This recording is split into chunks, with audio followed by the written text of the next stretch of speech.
dito. Channel 7. Di ba? Pero pansinin nyo, sumisigaw po tayo, ipinaglalaban ho natin. Nandyan ang makinarya ng mainstream media, no?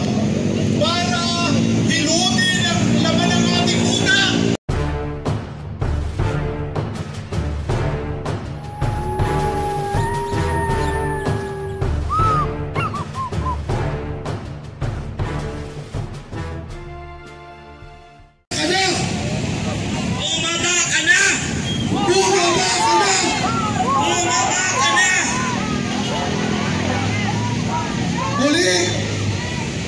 Sa mga minamahal po namin nakakapakinig dito, isipin nyo na lang ho, sa loob po ng maraming presidente sa administrasyon lang ni Marcos, nakapanood tayo na pinapatawag yung mga vlogger sa Kongreso.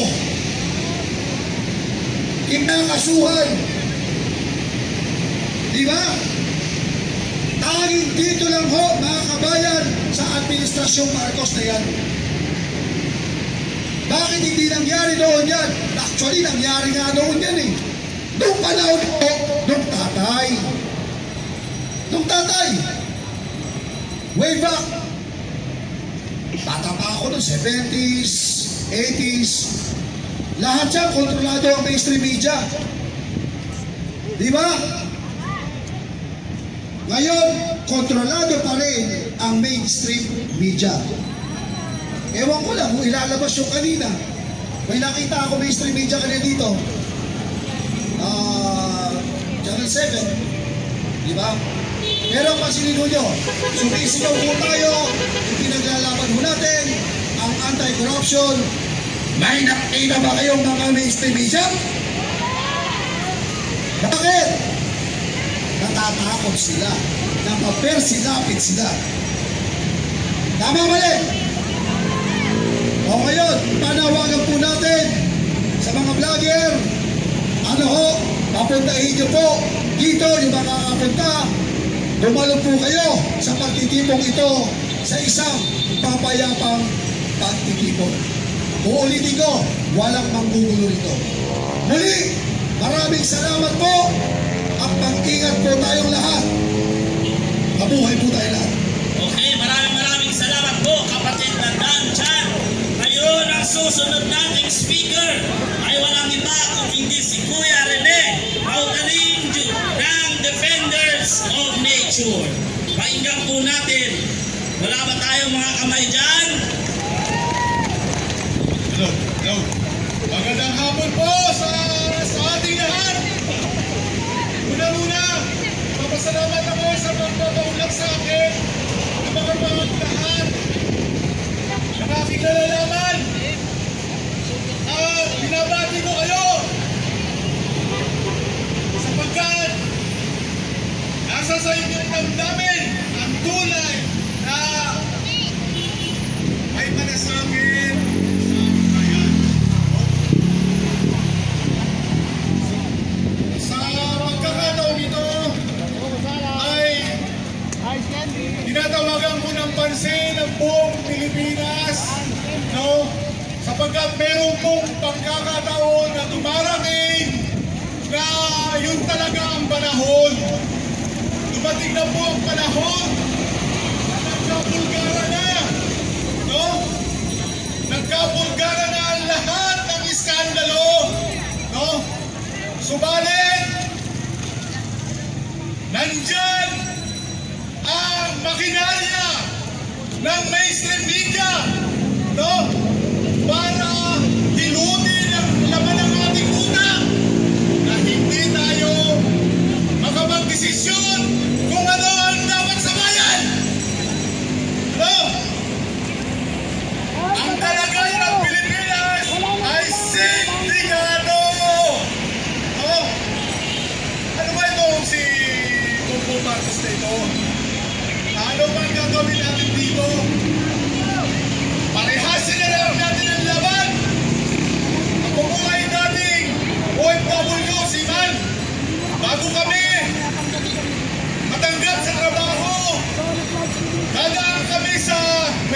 exam, psychiatric exam, drug exam. No?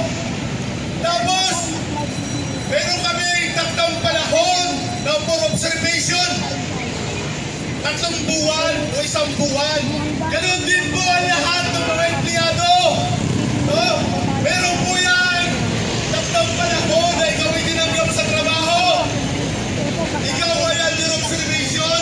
Roy Davido, Dibo. Yan po ang balitaan. Ikaw na lang bayaran ko, idol. Gawin natin sa lahat ng mga elected officials.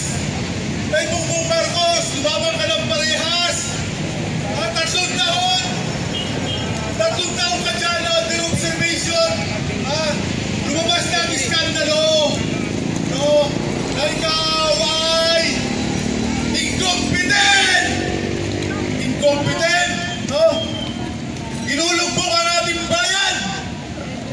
No? 3 taon na yan. Dapat pa ba natin? No? Ate, dito! Ang masasabi natin lahat. Bongbong Marcos, isang ka na. No, kami ang nag-employ sa'yo. No, hindi yung resign. Hindi ka na, hindi mo karapatan na mag-resign dahil ikaw ay incompetent kang leader. No? Mga putang ilan yan. Sumasalalay ka lang sa Vlogger yan na BBM. sa paghihilot ng mga mainstream media. Yan ba? Putang ina, ano? Kaya tayo, ang utang natin ay ano na. Pero yun, Channel 1, sa Pilipinas, ay lahat siya na sinihilot. Walang Duterte. Natakot-takot ang kanilang pagsasala. Bakit kayo rin si Bongbong Marcos pinagtatakpan nila? Ha? Di ba totoo yan? Yes. Ha? Ano nangyari dito sa ating bansa? No, sindikato, ang gusto nilang maging presidente ay yung kontrolado nila dahil lahat ang nakapaligid dyan ay sindikato. Sila ang magtatamasa ng ating bayan. Kung kaya yan ang dapat nating wakasan. No, yung mga sindikato na yan. Diba? Bakit si Bongbong Marcos ay ang kapal na mukha talaga? Ha? Pero may nandiyan siya. Ang lakas ng loob niya dahil siya ang kailangan ng Amerika. No, para magusto lahat ng Amerika, ang kailangan niya dito sa Pilipinas. Tayo dito, lahat na ng military, kampo dito, nandiyan ang mga missile launching pad. Bantayan nyo, babalik yun eh. Yan ang katunayan dyan. No? O kaya hindi na babalik. Pinagkanulo ni Bongbong Marcos ang seguridad ng Pilipino. Alam niyo ba kung ano ang gera ngayon? Puro uulan ng missile. Sa PDP. Di ba? Tingnan ninyo. Ano po Yan ang mangyayari sa atin. No? Hindi tayo makakaligtas dyan. No? Unang mabubulbos ng missile ang Pilipinas bago ang Hawaii, USA. No? Pag nagkagera sa Taiwan, no? Mga sundalo natin ang pagpuntahin doon sa Taiwan para lumaban sa China. No? Bakit tayo makikialam sa laban ng dalawang higante na yan? Tayo lang ang gagawin tayo pambara sa kanyon. Nangyari na yan sa panahon ng Hapon, nagkasira-sira ang ating bansa. No? So yan po ang kalagayan natin. No? Isipin nyo, sobrang 100 taon na ng unang revolusyon. Nung nag-revolusyon sila Andres Bonifacio, sobrang 100 taon na. 100 taon na ang nakalipas, tayo ay aping-api pa rin. No? Kaya nga yung ating pambansang awit, yung huling talata, baguhin natin. No? Dahil dyan tayo nakawawa. Dahil tayo ay inapi, may nakapi sa atin, tapos mamamatay pa tayo. Nang tayo ay mamamatay ng puro api. Sino ba ang mga